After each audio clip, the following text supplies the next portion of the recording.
Hi everyone, got a token that is not showing in a ledger live. In this video, I'll show you how to add custom tokens in just minutes. Let's get started. First, the step 1. Open the ledger live and connect to your ledger device. Unlock it and make sure that the app is right and it is installed like Ethereum or Polygon depending on the token. Then after that, go to accounts. Choose the main account if the token runs on. Then click on it to open your portfolio view. Then step 3, scroll down and click the add token. Enter the contact address, token name, symbol, and decimals. You'll find this info in the Etherscan or the official page of the project. Then add token and boom, it shows up.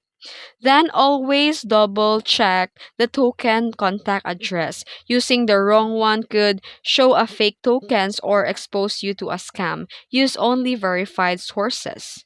And that's it.